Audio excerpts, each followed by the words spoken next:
Yeah. Okay, so guys, Yeah. any comments? Kwame, you go first. Okay, let me go first. I think I should commend him for talking about the cinemas. You know, it's been something that we've all spoken about all this while. And a few weeks ago, we heard the president say that the task force is reviewing the ban on cinemas. And so people in the industry have been talking about this.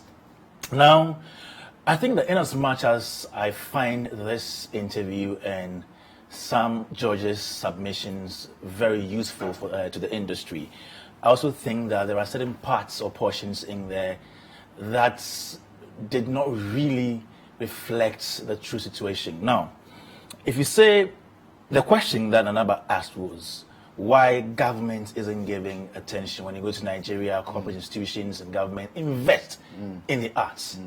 The government isn't investing much in the arts, not because the people are hypocritical. No, but he's saying that you're not holding them to account. I'm coming. Government is not investing in the arts, not because the people in the creative industry have their political biases. Okay. Just like any other profession where people have the right to belong to NDC or MPP, we have doctors who are in NDC or MPP who also get into politics. It is allowed. You can't say that the fact that a group of people are NDC or MPP in the creative industry, the government shouldn't invest in the arts. You can't have everybody be on the side of a particular political party. So when it says that the creative industry has not held the government accountable, it's not true. Now, prior to the election, we were all here. We heard how many people came on social media on various platforms talking about the government not delivering on his promises, theaters and the other things, copyright laws and all those things. So when he generalizes it that the creative art industry did not hold government accountable, it is not true. If you are talking about some people, if you're talking about Okreku Manti, fine. And you should understand that Okreku Manti at that time had government appointment. So if he should lead the charge, he can't lead it from outside. He can only lead from within. All he can do is maybe press on the powers that be to fix the situation. But Okreku cannot come out and maybe go to the radio and say that, no, open the cinemas. The best he can do is to use his internal structures to lobby. Now the question is, he says, what has Okreku done? Of course, we've not seen the cinemas open. We've not seen them open the cinemas. So even if he is pushing, we didn't know. We don't have cinemas open. Exactly. But we shouldn't also dismiss the fact that maybe he's pushing, but the pushing is not pushing. It's not pushing. So my problem is that I like the fact that he is pressing on government to open the cinemas. Okay. He is asking people to love the arts more than they love their political parties. But you cannot take somebody's right to belong to a political party away from them. Yes, Sadiq belongs to the NDC, Okreku Manti belongs to the MPP. When they meet, they share ideas. When they argue on platforms about how to help push this industry forward, they all jaw and then we move forward. Okay, it doesn't mean that just because some people were defending the MPP prior to the elections and things that the MPP couldn't do for the creative arts industry, the entire creative industry did not hold the government accountable.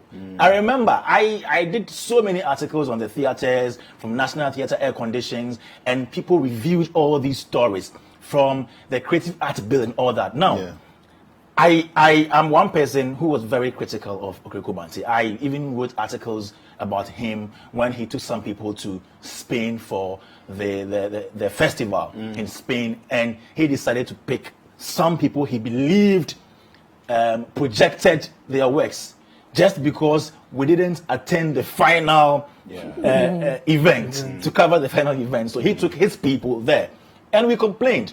But we should not also take this credit away from Okreku Manti. He was the one who championed the passage of the Creative Arts Bill. Okay. So if he has anything personal with Okreku Manti, fine. But my point is that the moment you try to generalize it becomes a problem. Okay. So I like the fact that he is pressing on all of us, people in the creative industry, to be pushing for what is good for us. And we've been doing that all this while. But sometimes, you know, where I agree with him a bit, sometimes we let our political colors and affiliations cloud our sense of judgment. Yeah. And that is a problem. Yeah. But you can't do so much about it, because whether you like it or not, you still have people belonging here or there. And that is it. That is it. So basically, let me wrap up by saying that the government has the right, the government has the responsibility To invest. to invest in the arts. If only you know that this land here, I can get oil here. You go there, you don't tell me that the people who live on that land are NDC or NPP, so I will not invest in the oil there. Okay. The creative industry is a multi-billion city industry. Yeah, it is. So if government realizes the value of the industry, it will invest in it. Whether somebody is MPP or NDC or hypocritical, it will invest in the industry. Okay, right. Okay, let's jump on to a different conversation. The AMA is teaming up with Gas Miller to do some, should I say, advocacy work, conscientization, Ambassadorial work, sort of. What are the details in that arrangement? What's going on? So I think it's in line with the Greater Accra Regional Ministers, shall I say, project of making Accra the cleaner city, or shall I say, the city to watch out for In Africa. In Africa.